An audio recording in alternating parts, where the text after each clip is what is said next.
everyone. I'm really glad you're here. Tonight, I want to help you let go of the day and ease into rest.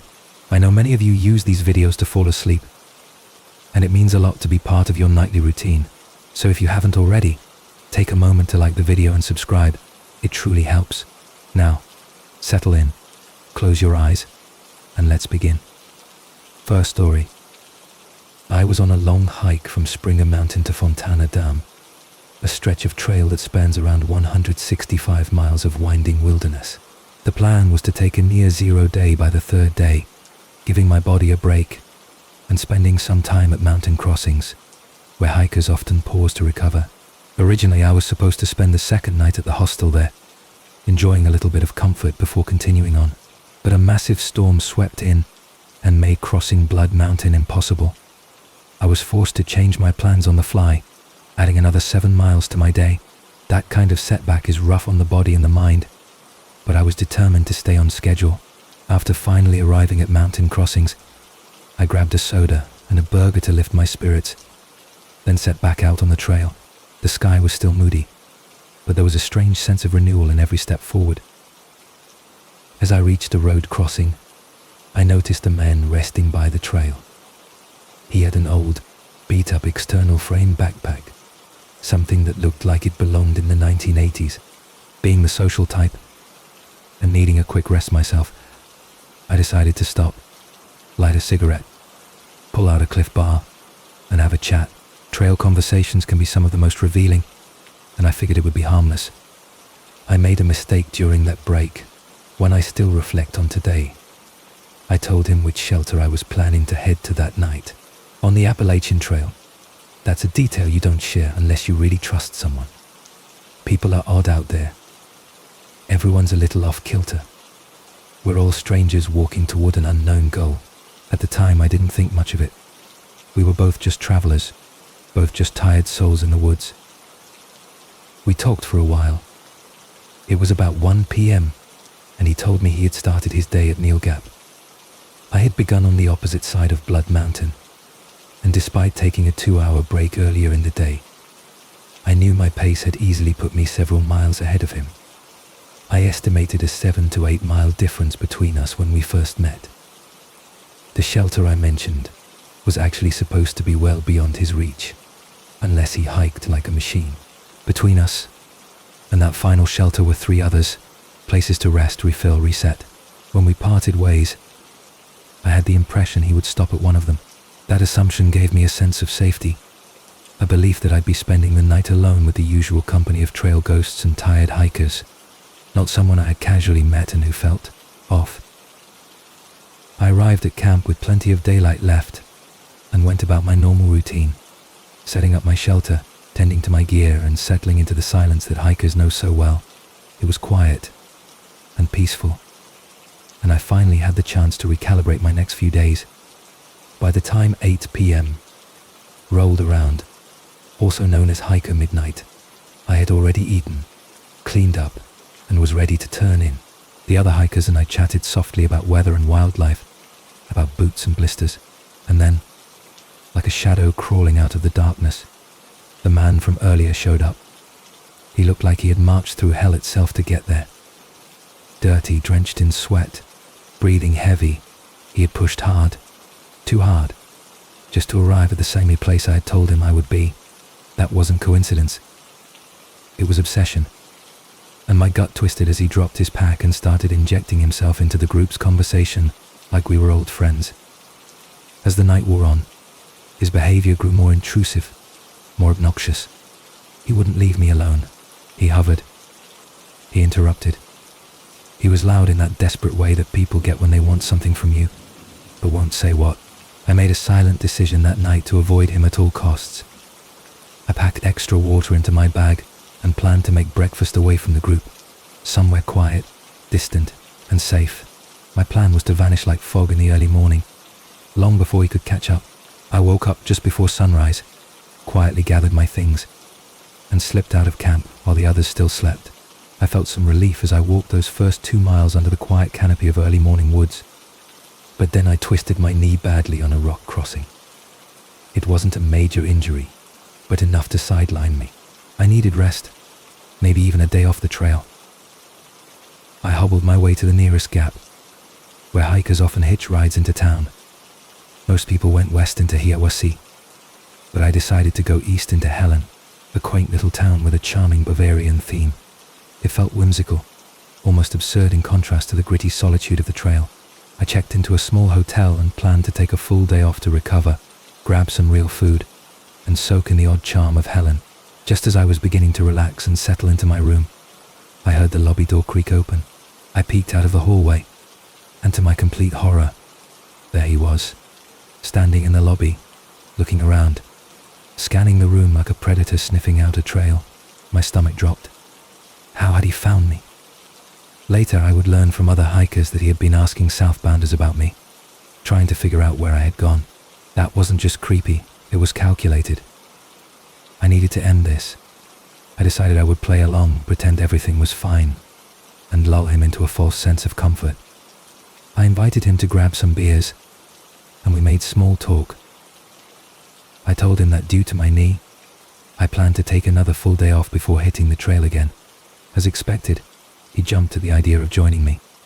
I smiled, nodded, and wished him a good night. But the moment I got back to my room, I packed everything and made a call to the hotel owner, asking if she could give me a ride to the trailhead at 4:30 a.m. the next morning. Lie. When morning arrived, I slipped out in silence, carrying my pack down the hallway like a ghost. The hotel owner was waiting outside in the pre-dawn light, and I climbed into her car without a word. We drove up the road in darkness, past sleeping homes and empty fields. When we arrived at the trailhead, I thanked her, got out, and took off at a jog, needing to put as much distance between me and him as I could. I never saw him again, but I heard things. Other hikers mentioned a man who was asking too many questions, making people uneasy, showing up in places where he wasn't expected. Even now, years later, the memory of him sends a chill through me. That was one of the most unsettling experiences I've ever had on the trail, and I've had bears sleep within arm's reach of my tent. There's a rhythm to long-distance hiking that teaches you to listen to the woods, to the weather, and most of all, to your intuition. That experience taught me that not all threats come with claws or teeth. Some wear backpacks and carry stories. Some smile too much and ask the wrong questions. The trail is filled with strange moments and stranger people, and most of them are harmless, eccentric, even endearing. But every now and then, you cross paths with someone whose presence feels like static in the back of your mind, and when that happens, the smartest thing you can do is disappear before the signal grows stronger. I haven't done a long hike in years, but telling this story always stirs something in me. There's an ache in the soles of my feet that remembers the trail. There's a longing in my lungs that misses the cold bite of morning air on a ridgeline. But there's also a shadow, one that reminds me to listen closely and walk carefully. The forest holds many secrets, and not all of them come from the trees. Maybe one day I'll return to the trail. Maybe I'll lace up my boots, shoulder my pack, and start walking again.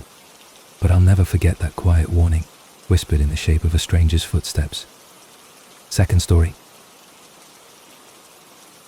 It was deep into the night, a stretch of highway through the Nevada wilderness, where the landscape flattens into silence, and the air feels still even when you're moving fast. My wife and I were on a long drive from Oregon to Arizona, heading south through the most desolate part of the state. We were somewhere in the middle of a 70-mile stretch with no towns, no lights, and absolutely no cell service. Midnight had come and gone, and the road stretched out in a never-ending ribbon of dark asphalt.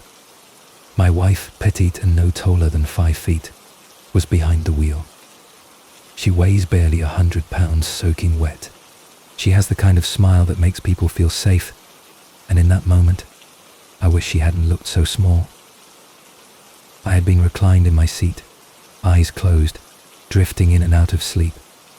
The road had lulled me into a shallow slumber, and the only sound was the occasional bump of the tires over old cracks in the pavement. Suddenly she nudged me awake with urgency in her voice. "This guy's been on my tail for a while," she said, her hands gripping the steering wheel tighter than usual. "I don't know what his deal is, but he's right on us." I blinked into the darkness, sitting upright. Behind us, almost impossibly close, was a huge F-350 truck, its headlights burning holes in our rearview mirror. It wasn't just tailgating. This guy was hovering, barely 10 feet behind us on a road where we hadn't seen another soul for over an hour. My first thought was that he wanted us to speed up, so I told her to press the gas, but no matter how fast she went, he matched her pace precisely. The unsettling part wasn't just the proximity, it was the intent. There's a kind of pressure that comes from a car too close behind, but this felt deeper, more deliberate. Then, without warning, the truck swerved into the oncoming lane and overtook us at high speed. We thought, maybe foolishly, that he would take off into the distance, but instead he slowed down dramatically after passing us, crawling ahead at barely 10 miles per hour, forcing us to do the same. And then, as we backed off, confused and cautious, he slammed on his brakes. The red lights lit up violently in the night, and we came to a hard stop. The door to his truck swung open slowly, as if time itself had stalled in that moment. I rolled my window down, my heart pounding. I'm a big guy, broad, tall, and not someone who usually feels physically vulnerable. I wanted him to see me, and he did. As soon as he caught sight of me, something shifted in his stance. He froze, then abruptly slammed his truck door shut without saying a word. In a burst of speed, he tore off down the road, tail on gravel, taillights disappearing into the blackness. It was only then that the full weight of the situation hit us. This man wasn't just being reckless. He had no interest in a road dispute. He was following my wife. He didn't expect me to be in the car, and when he saw me, he ran. The silence that followed was suffocating. We drove in silence for the next few miles. Every glance in the mirror waited with fear. There was no way to call for help, no signal, no towns, no hope of stumbling into civilization anytime soon. When we finally found a gas station, one of those remote pit stops with a flickering light and a sleepy attendant, we rushed inside. My wife looked pale, her hands still shaking. We found the lone employee, told him everything, and used their landline to call the police. I had memorized the truck's plate number in that frantic moment and handed it over. The attendant, an older man with tired eyes, nodded slowly and said, "You're lucky. Not everyone gets that kind of warning." It wasn't just a brush with danger. It was a moment that stripped away the illusion of safety we wrap ourselves in when driving long, empty roads. You think of travel as movement, a series of destinations. But in that moment it became something else entirely. It became survival. My wife had driven through countless cities, back roads, highways, and mountain passes, but that night changed how she approached the road. And it changed me too. I never sleep through those stretches anymore. I stay awake. I stay alert.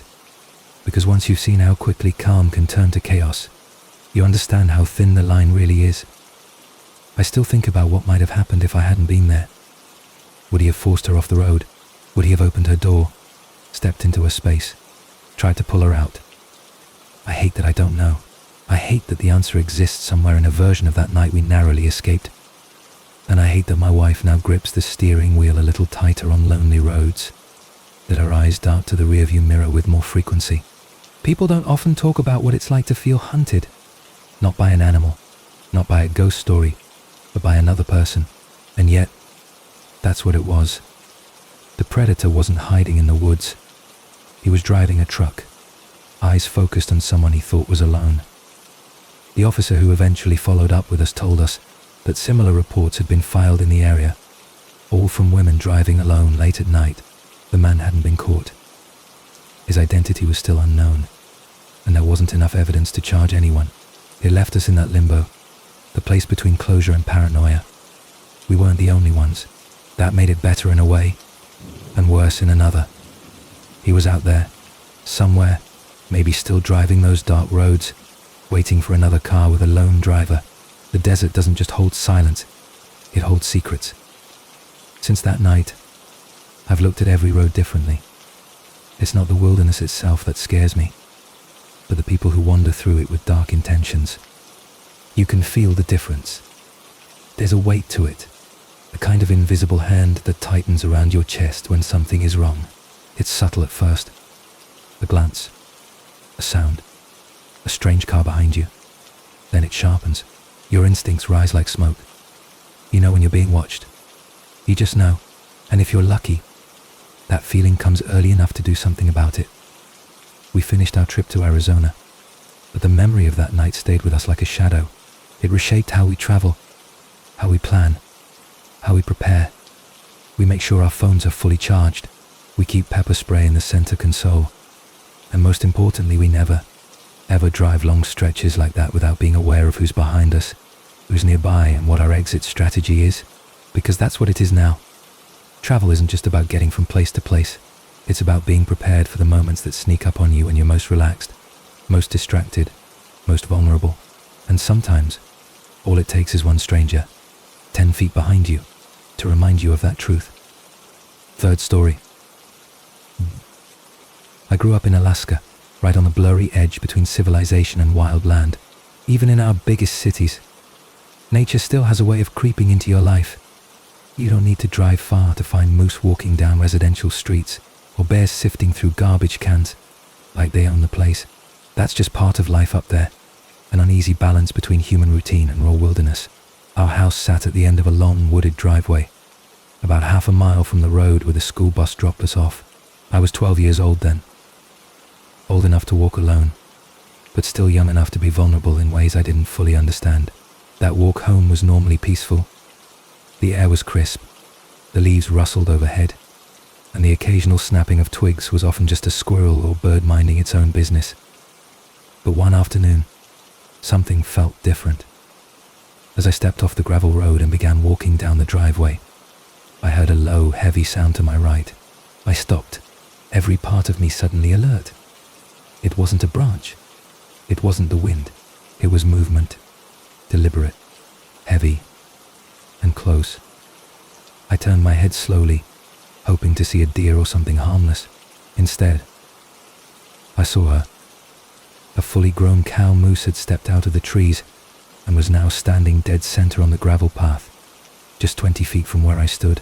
She was massive, towering and still, with muscles like tree trunks and eyes that didn't blink. In that moment, my blood turned to ice. My thoughts froze. There was no logic, no clever plan, just the thudding realization that I had nowhere to go and nothing to defend myself with. I didn't move, not because I was being brave, but because my body simply refused. I remember how everything around me faded away. The trees seemed to grow taller, the shadows deeper. The moose stared directly at me, sizing me up. Her ears flicked slightly, then settled. We were in a silent standoff.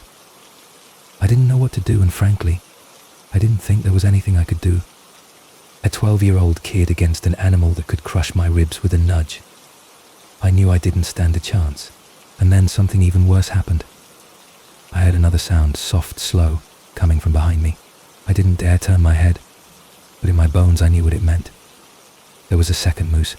I was standing between a mother and a calf. There's a primal kind of fear that has no words. It doesn't race, it settles. It sinks into your chest and tells you, quietly, that this could be the end. I couldn't scream. I couldn't run. I was completely frozen, not out of choice but out of instinct. From the edge of my vision, I saw the second moose, a smaller one, likely the calf, emerge from the woods behind me and vanish again into the trees, moving carefully, like it was trying to stay unnoticed. My entire focus stayed on the mother. I knew if she thought I was a threat, there'd be no mercy.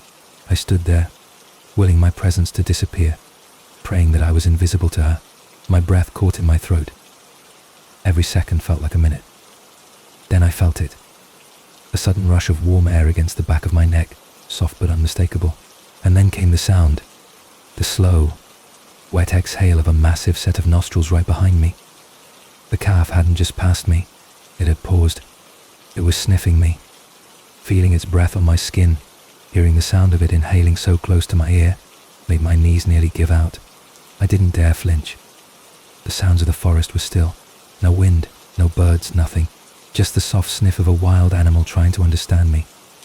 For what felt like a lifetime, I remained perfectly still, not blinking, not breathing. The mother in front of me never moved. She just watched, her head tilted ever so slightly. Behind me, the breath lingered. Then, like a ghost slipping away, it vanished. Somewhere in the distance, a dog barked, sharp, urgent. Maybe a neighbor's pet had gotten loose.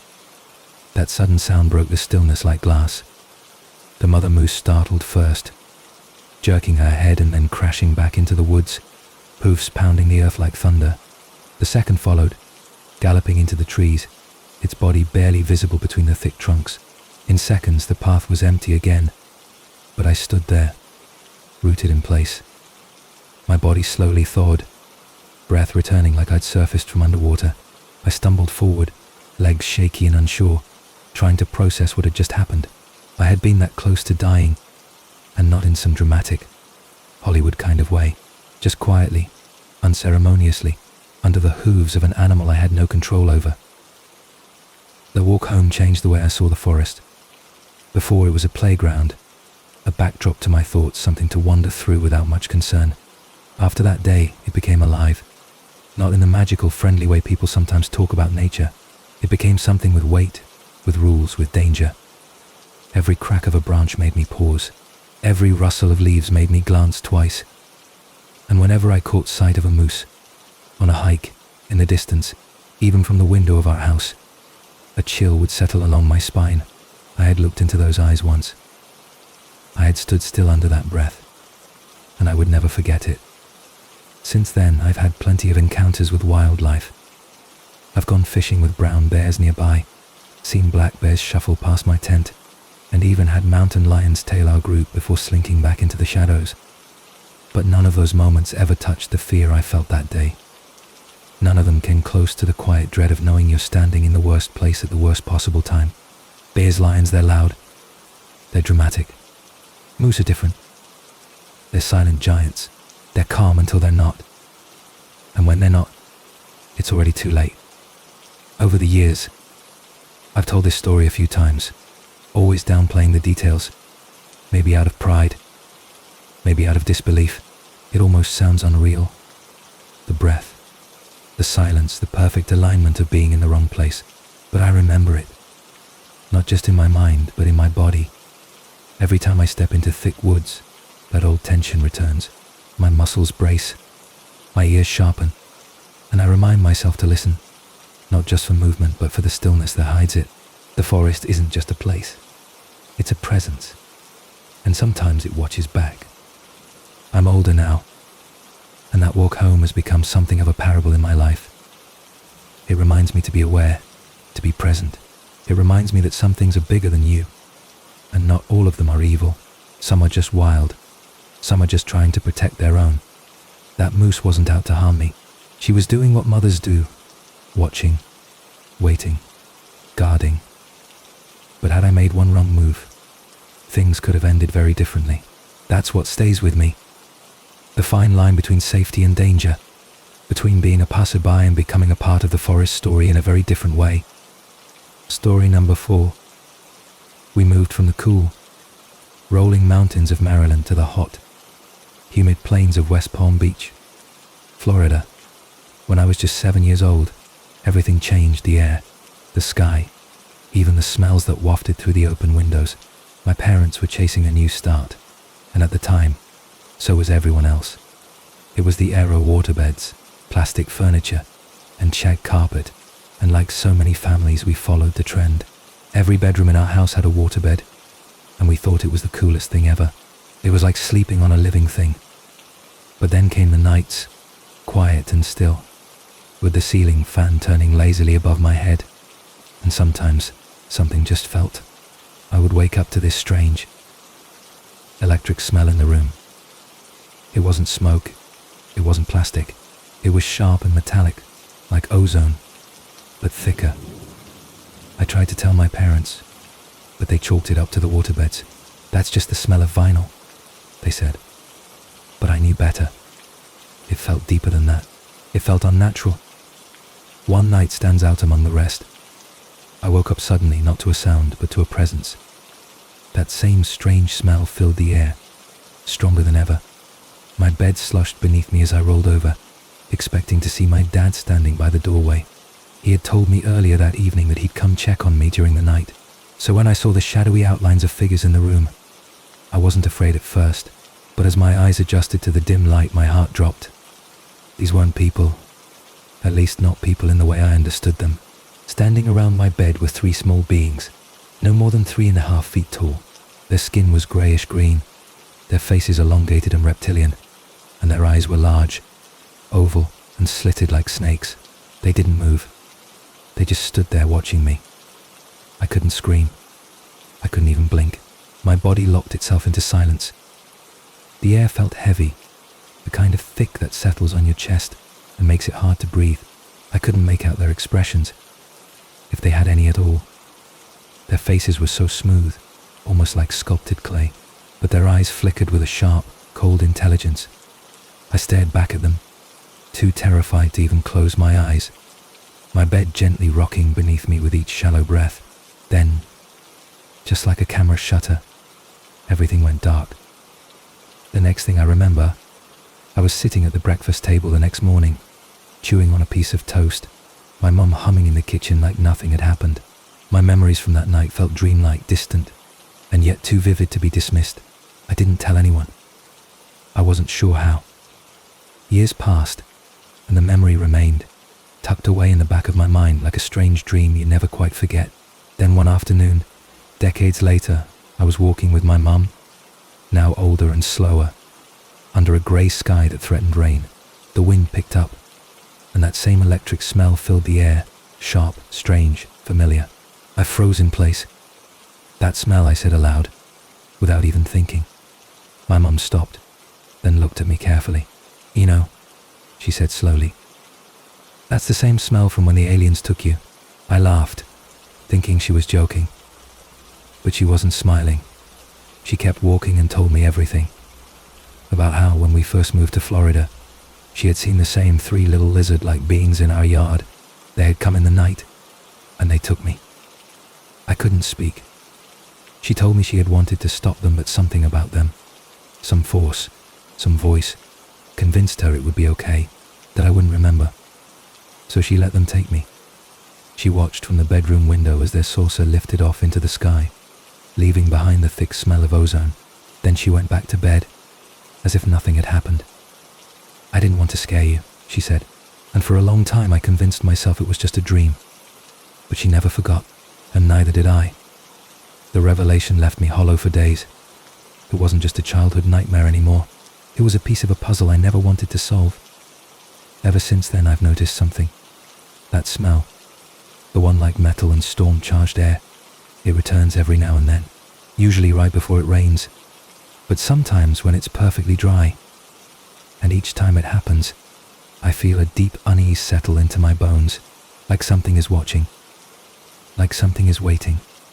I've tried to rationalize it, to dismiss the entire thing as a childhood fantasy, but then I remember their eyes, the way they stared into me, not at me, the way they knew I was awake, the way they didn't need to speak to be understood. I've never seen them again, not in full, but I've felt them, and sometimes, when I close my eyes, I still see their silhouettes at the foot of my bed. Some nights I lie awake wondering what they wanted, why they came to me, what they did or didn't do during those missing hours. My mom's words replay in my head like a whisper in the dark. "They said you wouldn't remember, but I do. Maybe not everything, maybe not even most of it, but enough to know it was real.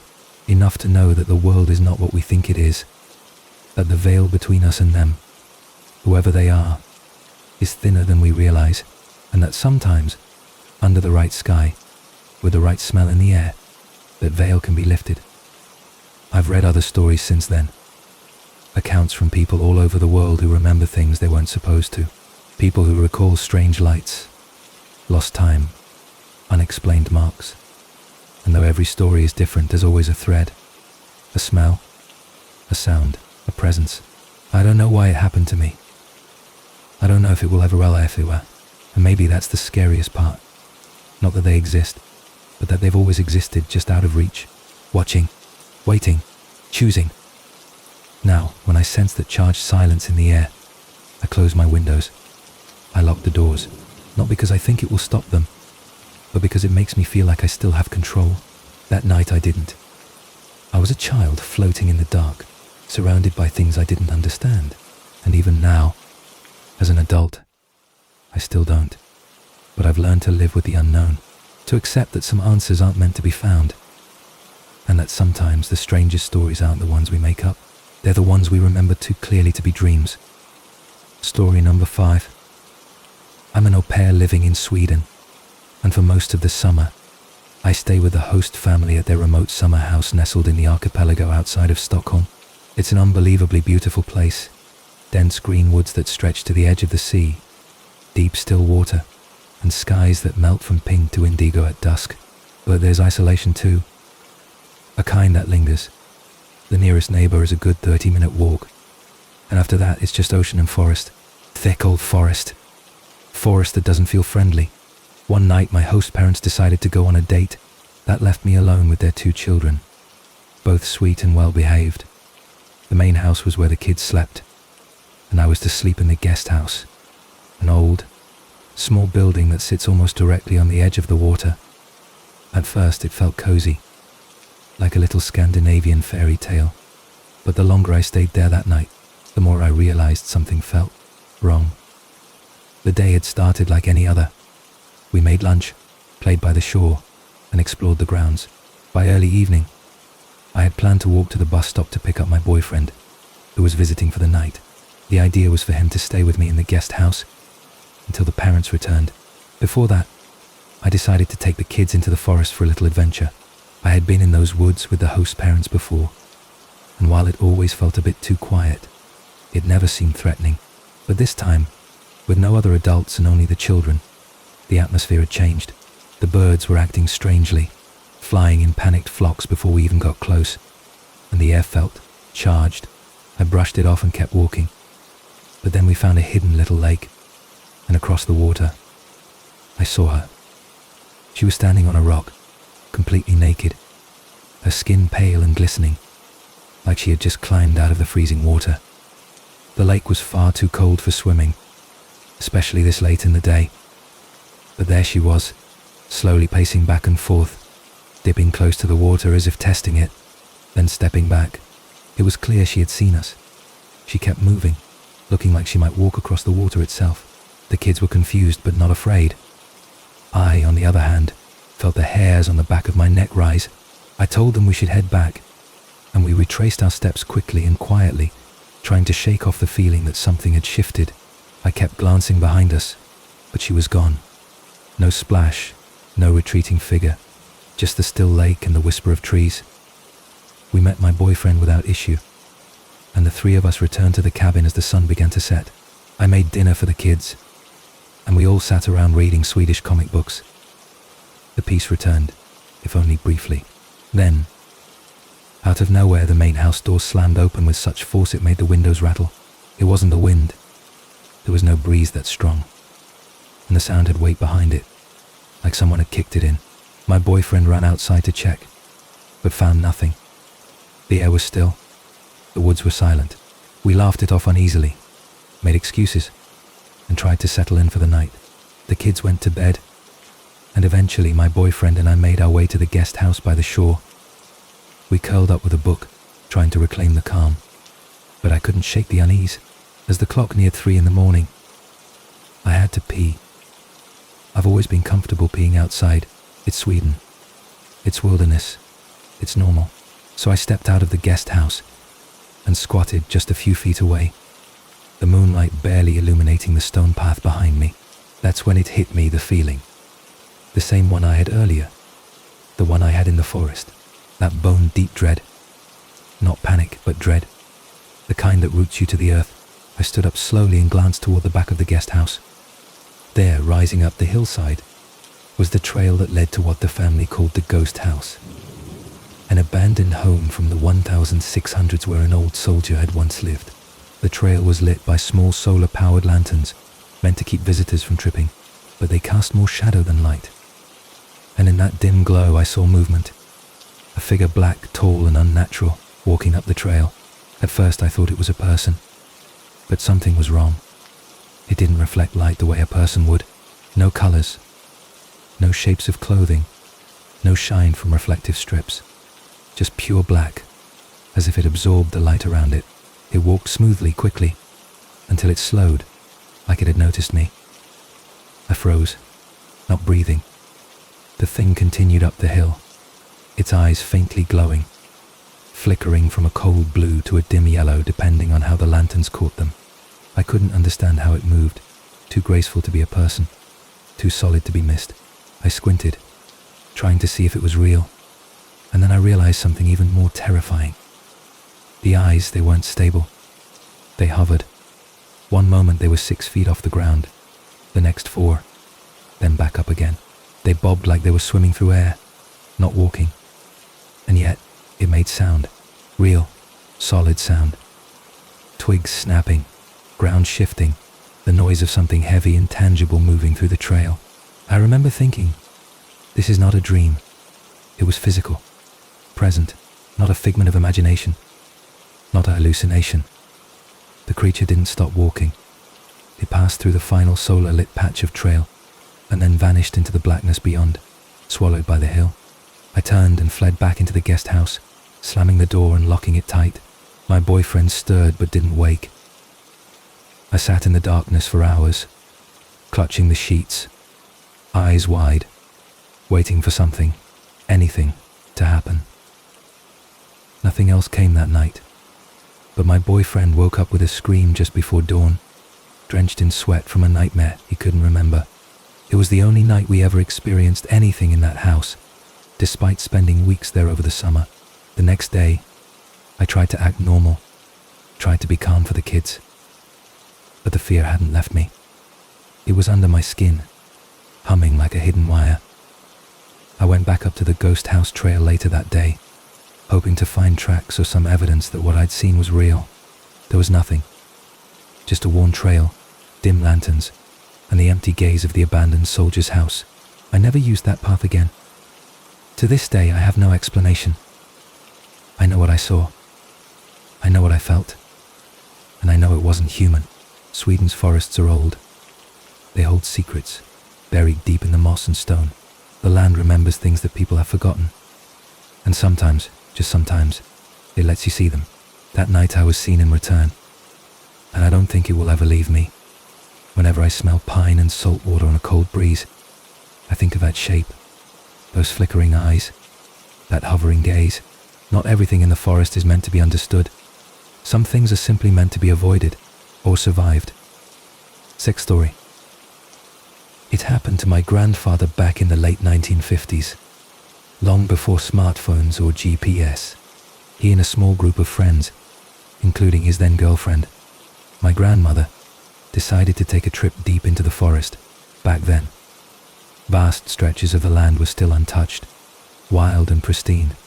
They picked a spot far away from any roads or towns, following a narrow trail until they found a clearing surrounded by tall trees. It was late afternoon, and the air smelled like pine needles and fresh dirt.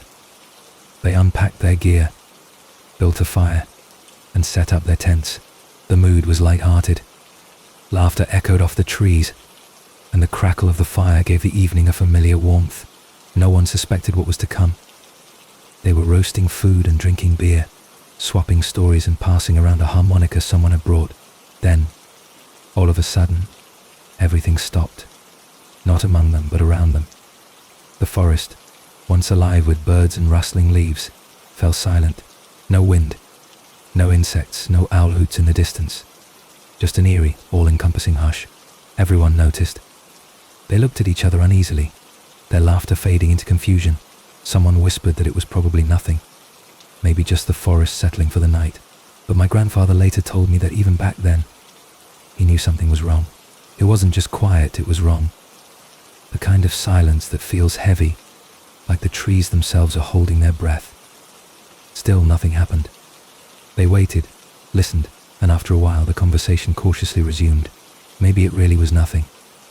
The forest slowly returned to life, not as vibrant as before, but present. They eventually went to sleep, their tents pitched close together.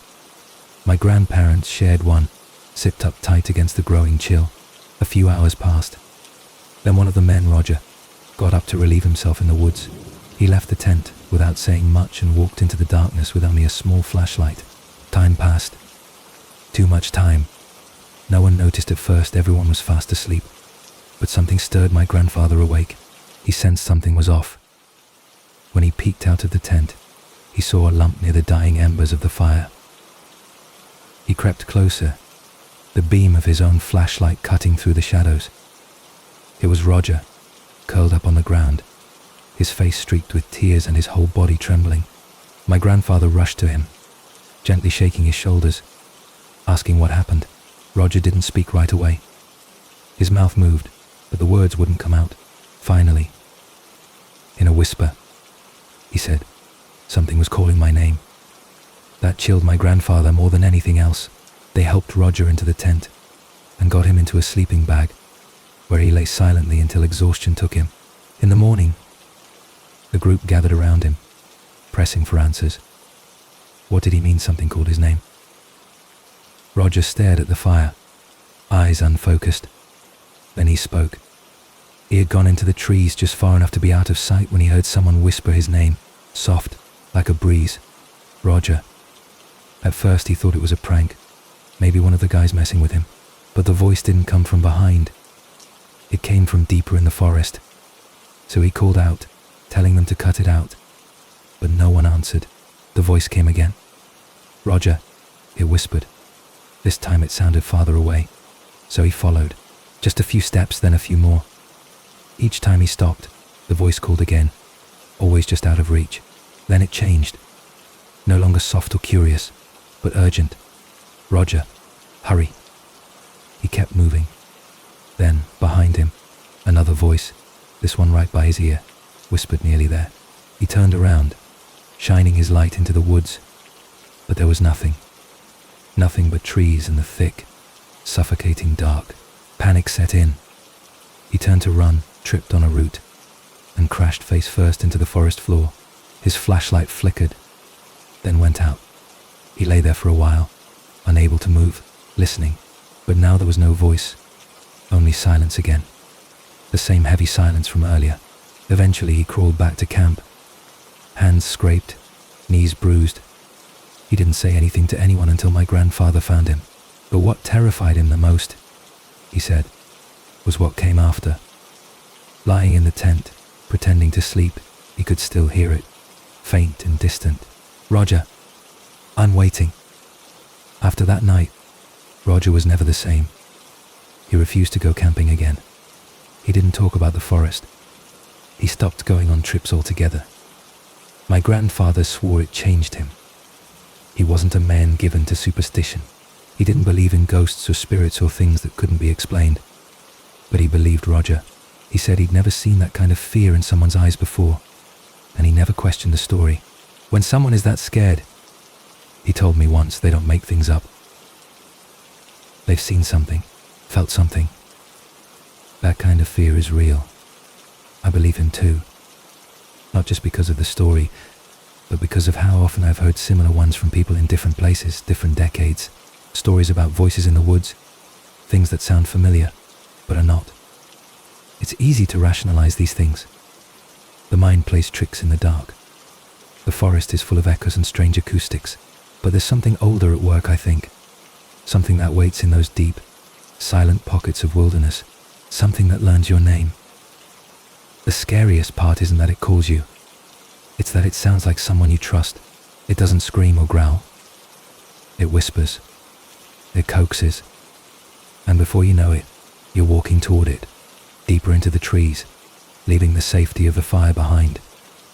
My grandfather passed away a few years ago, but he told me that story more than once. Each time, his voice got a little softer near the end. I never saw it, he'd say, but I felt it too. That night, something was out there.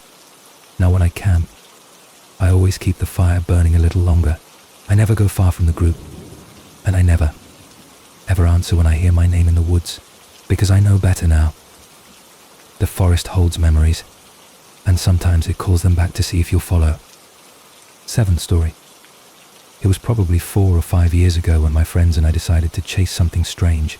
We were a curious bunch, the kind of group that stayed up late swapping ghost stories, watching horror movies, and reading local legends online. One night, after hours of sharing our own strange experiences, someone brought up an article they found about a place called Old House Road. It was supposedly haunted, claims of glowing green lights rising from the ground, a ghost ship that hovered above the beach, and strange figures seen near an abandoned house. None of us took it too seriously, but after a few minutes of excitement and impulsive planning, we were all in the car, driving 3 hours to find this haunted road. We weren't looking for danger, just a little thrill, something that would make a good story later. But what we found went far beyond what any of us expected. Old House Road itself was remote and eerie even in daylight, but by the time we arrived, the sun had long disappeared, and the road was cloaked in darkness. It stretched for maybe a mile and a half, lined with overgrown plants and tall weeds that swallowed the shoulders. As we drove along the gravel, we noticed there were no lights, no street lamps, no porch lights, not even the faint glow of a town in the distance, just pitch black trees and the low hum of tires on gravel. About 2/3 of the way down, we came across the old house. It looked abandoned for decades, its windows hollow and empty, its wood warped with age and weather. We parked nearby and stepped out into the night, our flashlights barely cutting through the darkness. We decided to walk the remaining stretch on foot, hoping to see something strange, something real. The air was thick with humidity and tension. Our flashlights danced along the trail as we approached the house. That's when someone pointed ahead and whispered, "What's that?" We turned to see a light in the distance, dim, yellowish, and moving. It wasn't like a flashlight or a car beam. It swayed gently, like a lantern carried by someone walking slowly through the dark. We paused, trying to make sense of it. It seemed far away, near the house, but it moved closer with each step. One of my friends, Jay, tapped my shoulder and said something that made my blood go cold. Shark attack. It was a code we'd made up years before. It meant whatever we were seeing was a distraction. "Look behind you." I turned slowly, and that's when I saw them. 2 small red lights hovering just above the tall grass. Eyes. Watching. They vanished the moment I made eye contact. Jay and I exchanged a look, both of us tense with realization. Meanwhile, the rest of our group was still transfixed by the lantern. We gently guided them back toward the car, not saying much, trying not to scare anyone. Once inside the car, I stepped out again to get a better look and called out into the dark, "Hello." That was when something hit me. A rock, light, but deliberate, struck my knee. Then another hit my chest. It wasn't hard, but it was unmistakable. A warning. We left Old House Road that night, only having spent about 15 minutes outside the car. The drive there had taken 3 hours, and none of us complained about turning around so quickly. But we weren't done. On the way back, we looked up other spots that might be worth investigating and found a place along our route home, a bridge known for something sinister. The legend said a bride had jumped off the bridge on her wedding day after fleeing an arranged marriage. People claimed to hear her fall onto their cars, see handprints appear on their windows, or find their batteries dead with no explanation. And there was more. In the 1970s, the KKK had reportedly used the trees along that road for lynchings. The combination of personal tragedy and historical horror gave the area a reputation darker than any ghost story. We drove toward the bridge, a narrow overpass nestled in a valley surrounded by forest. There were no streetlights, just the road and the shadows. We crossed the bridge once, nothing. We turned around and crossed again. The car lights dimmed briefly as we passed under it. That caught our attention. We circled again. This time the car jolted slightly, and the radio cut off for a second. Everyone felt it. The 4th time, the engine nearly stalled, and we looked at each other, realizing we might have pushed our luck too far. But then we saw headlights ahead. Another car was approaching from the opposite direction, so we stopped. It was a police car, or at least it looked like one. No sirens, no flashing lights, just the vehicle itself. A man in uniform pulled up beside us and rolled down his window. He didn't have a badge. He didn't flash his lights. He just said, in a strangely flat voice, "We've been monitoring your activity. It's illegal to keep circling this road." His voice was slow, deliberate, off. He wasn't angry. He wasn't polite. He was observing. There was something wrong with his face, too stiff, like a mask stretched too tight. He told us to leave and we obeyed. As we made a 3-point turn, We noticed he was still watching us, never blinking. We drove behind him for a while, until we reached a stop sign. He turned right. We followed seconds later, and he was gone. No lights ahead, no tire tracks, just an empty road.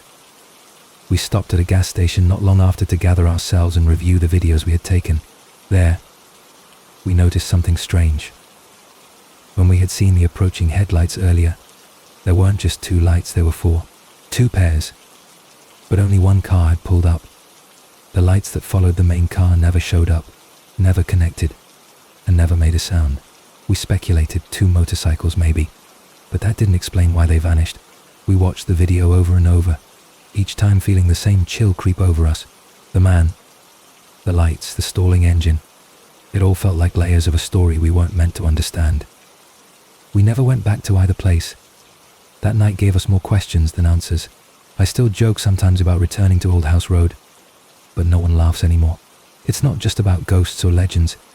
It's about what happens when reality slips for just a second. When the world you trust, roads, bridges, cars, authority becomes unreliable. When things look familiar but feel wrong. That's what stayed with me. Not the lights or the whispers, but that feeling. The deep, undeniable sense that something was watching, waiting, and playing by rules we didn't know. And that's what haunts me the most. Not what we saw, but what we didn't. What might still be out there, walking down Old House Road, holding a swaying lantern, waiting for another group of curious kids to pull over and step out into the dark. 8th story. It was the summer after my senior year of high school, when my cousin invited me to spend a week at his family's cabin in the northern woods. I'd been to the area before as a kid, but this time was different. We were older now, both 18, and it would just be the 2 of us for the week. The idea was to fish, hike, drink beers we weren't supposed to have, and sleep under the stars. The cabin sat beside a still lake, surrounded on all sides by thick forest that felt ancient and untouched. There was no phone signal, no neighbors within walking distance, and only one road in or out, a dirt path lined with trees that blocked the sun until noon. It felt like a place suspended in time, safe and slow, but that illusion didn't last long. The first couple of days passed like any summer dream. We grilled food over an open fire, jumped off rocks into the lake, and spent hours just floating on an old canoe, staring up at the sky. But by the 3rd night, something shifted. We had built a fire outside and were sitting in folding chairs, trading ghost stories and laughing at each other's overreactions. Around midnight, the fire had started to die down, and we decided to call it a night. As I stood up to douse the flames, I noticed movement just beyond the trees, subtle, like someone slipping between shadows. I paused and stared, trying to make out what it was. My cousin asked what I was looking at, and I told him I thought I saw a deer. He shrugged and went inside. I stayed a moment longer. The trees didn't feel like trees anymore. They felt like a wall, one that was watching us. I tried to shake the feeling and followed him into the cabin. That night, I couldn't sleep. The window beside my bed faced the forest, and no matter how I positioned myself, I kept turning to look out. At one point I swore I saw 2 glints of light, eyes maybe, reflecting the moon. I told myself it was an animal. It had to be, but the feeling didn't go away. The next day we hiked deeper into the woods. We followed a game trail that led us to a small clearing filled with moss-covered stones and what looked like the foundation of an old structure. It wasn't on the map, and we hadn't heard of it before. In the center of the clearing was a circle of stacked stones, almost like a well, but dry and filled with black leaves. My cousin tossed in a rock and laughed when nothing happened. I didn't laugh. That night the forest came alive. We were back at the cabin, playing cards by lantern light when we heard something. Slow footsteps circling the house. My cousin froze. I froze. We didn't speak. The sound was deliberate, heavy crunching the twigs and dead leaves around us. Then it stopped, right by the window.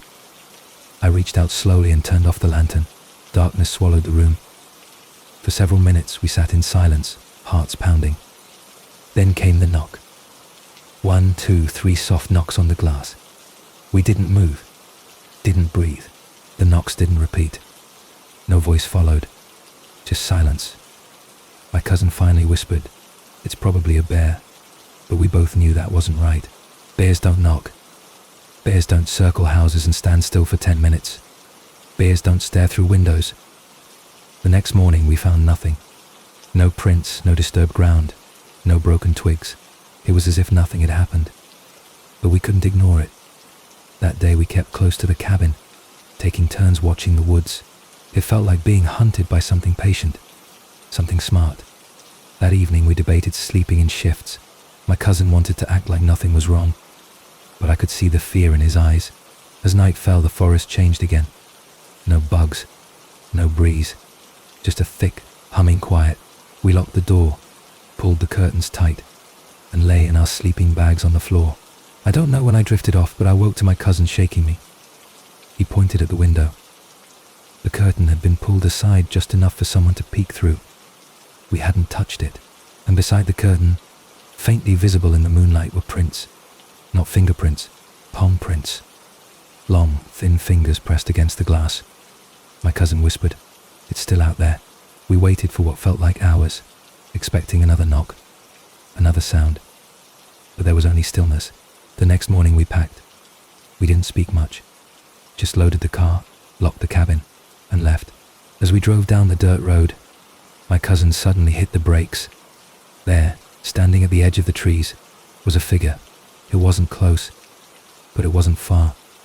Just far enough that we couldn't see its face, just close enough that it knew we could see it. We stared at it. It didn't move. It just watched. My cousin whispered, "What do we do?" I said, "Drive." He did. We passed it slowly, and as we did, its head turned to follow us. Not fast, just smooth, like it was tracking us. We didn't look back, not until we hit the highway. That night we stayed at a motel an hour from home. Neither of us wanted to be alone. We sat in the same room, both scrolling through folklore forums, trying to find an explanation. Skinwalkers, forest spirits, old gods. Nothing felt right. Nothing matched. It wasn't trying to scare us. It didn't want to hurt us. It wanted to be seen, and it wanted us to know it was watching. We haven't been back to that cabin since. The family still owns it, but it sits empty now. Sometimes I wonder if it waits, if that thing still walks the woods, watching from behind the trees, waiting for someone new to wander too far. I wonder what would have happened if we had stepped outside when it knocked, or if we had stayed one more night. I don't think we were in danger, not exactly, but I don't think we were safe either. The forest is older than our stories, older than our warnings, and sometimes, when it notices you, it remembers, and it does not forget. 9th story. When I was 23, I worked as a field technician for a small environmental research firm in the Pacific Northwest. Most days were spent collecting soil samples, logging wildlife sightings, or measuring water pH in remote lakes and streams. I loved the work. It gave me the excuse to spend hours deep in forests where few people went, often hiking for miles off any recognizable trail. I was used to being alone in the woods. I knew the sounds of the animals, the smell of moss and fur, and how light moved differently under the canopy, but nothing prepared me for what I experienced one afternoon in a forest reserve near Mount Rainier. It still makes my skin crawl when I think about it. It wasn't just fear. It was something else, something primal. I had been assigned to inspect a section of old-growth forest to determine whether the nearby watershed was being impacted by runoff. It was a quiet, drizzly day in early October, and I had a long hike in before setting up my monitoring equipment. About 4 hours into the woods, I came across something strange. A deer, lying dead in a clearing, but it wasn't just dead, it looked wrong. Its eyes were missing, but there was no blood, no wounds, no sign of predators, just a blank, intact body, as if something had removed only what it needed and left the rest untouched. I radioed my supervisor, but reception was spotty, so I marked the coordinates and kept moving, trying to shake the unease that had taken root in my stomach. About 30 minutes later, I came across a second animal. This time it was a raccoon. Same thing, eyes gone, body untouched, no blood. And then a bird. Then a rabbit, all along the narrow game trail I had followed deep into the reserve. It was like something had moved ahead of me, silently, carefully leaving behind a trail of still, eyeless bodies. I stopped. I looked around, trying to rationalize what I was seeing. Maybe a disease, maybe poachers with a strange ritual. But no tracks, no human signs, only the silent trees and the low rustling of wind through wet leaves. I decided to turn back. The job could wait. That's when I saw the figure. At first I thought it was just a tree, bent and twisted with moss hanging from its limbs, but then it moved, slowly, deliberately. It was tall, impossibly thin, and covered in what looked like wet bark or fur or both, its head tilted as if curious. I didn't run. I couldn't. My legs felt rooted to the earth. It stood maybe 30 feet away, unmoving now, partially hidden behind the trunks. I blinked, and it was gone. I turned and started walking, fast and quiet, keeping my eyes low and my ears tuned to every sound. The forest felt different now, like it was holding its breath, watching. I hiked for over an hour, retracing my path, but something was off. The trail markers I had made earlier, small pieces of orange flagging tape, were gone, not ripped or missing, but just not there, as if I'd never placed them. Panic crept into my mind. I checked my GPS, and it began to flicker. Then it died completely. I was miles from the nearest road, and the sun was starting to dip below the treetops. I forced myself to calm down, focused on the slope of the terrain, and used the direction of a nearby stream to reorient myself. I moved quickly, but every few minutes I glanced behind me, and I swear, I caught glimpses of something moving, always just out of focus, always just far enough not to see clearly. By twilight, I found my way back to the vehicle. I threw my gear into the back seat, locked the doors, and sat there for several minutes, heart racing. Then I noticed something horrifying. My passenger side window was smeared with what looked like a handprint, except it wasn't quite human. The fingers were too long, the palm too narrow, and it was wet, like something had pressed it there moments before. I started the engine and drove, not stopping until I reached a gas station 40 miles away. I washed the window and told myself it had to be mud, maybe an illusion, maybe something innocent, but the feeling didn't leave me. I reported what I saw to my supervisor, leaving out the strange figure and the handprint, just the animal carcasses and the missing trail markers. They told me to take a few days off and assign the area to another technician. That person came back saying the forest looked untouched. No signs of dead animals, no signs of anyone being there at all. It was as if the woods had reset, hiding the evidence of whatever had passed through. I asked to be reassigned to lowland monitoring projects after that. No more deep forest routes. My boss didn't ask questions. I think they saw the fear in my eyes. Years later, I returned to that forest, once just to prove to myself that I could. I brought a friend, stayed on a well-marked trail, and kept my eyes open. We didn't see anything strange, but at one point, my friend stopped and pointed out something odd. A patch of earth where the moss had been stripped away in the shape of a perfect circle. Nothing grew inside it. No leaves, no grass, just bare, damp soil. My friend joked that it looked like a fairy ring. I didn't laugh. I remembered the raccoon, the deer, the figure that watched me from between the trees. I don't talk about that day often. Most people wouldn't believe it, but I know what I saw. I know the forest can hold things we don't understand, things that move between trees like shadows, that leave no trace except for a feeling you carry for years, and sometimes when you're deep enough in the woods, the forest watches back, not out of curiosity, not even out of hunger, but something more patient, more ancient, something that knows you don't belong and waits to remind you. Story number 10. A few years ago, I was part of a small team working on a conservation survey deep in the Appalachian Mountains. Our job was to document rare plant life and any signs of endangered animal species. We were given permission to camp out for a week inside a restricted forest region, an area closed off to the public due to ecological fragility. It was the sort of place you needed permits, radio clearance, and GPS tagging to even access legally. The ranger who dropped us off warned us gently, "It gets quiet out here. Don't wander too far from camp." I remember how his voice didn't carry like it should have. Even though the forest looked open, it swallowed sound in a way that made everything feel smaller and more enclosed.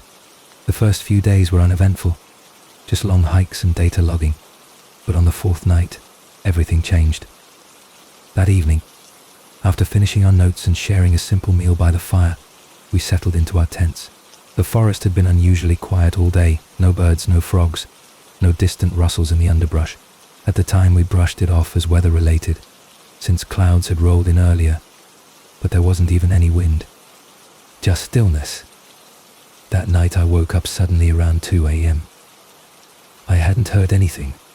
Not really, but I had this overwhelming sensation that something was wrong. My tent was cold, the kind of cold that seeps into your bones, even through layers of fabric. I slowly unzipped the flap and peeked outside. Nothing looked different at first, until I noticed the fire was still burning, even though we'd put it out hours ago. It burned low and steady, unnaturally so, with no smoke and no flickering, just a steady orange glow, like someone had built it again with dry wood in silence. I stepped outside, flashlight in hand, and scanned the area. That's when I realized something was off. The other tents were open, not ripped or pushed, just neatly unzipped, like someone had gently peeked in. I whispered out the names of my teammates. No answer. I crept closer to the fire, and that's when I noticed a strange shape in the dirt. It was a circle, carved into the ground, with 5 smaller symbols spaced around it. Not random doodles, not animal prints. These were symbols I couldn't recognize, sharp, geometric, and precise, like someone had used tools to etch them. My heart started pounding. I called out again, louder this time, nothing but the crackle of that strange fire. Then as I turned toward the tree line, I saw them. Figures, tall, unmoving, spaced evenly among the trees.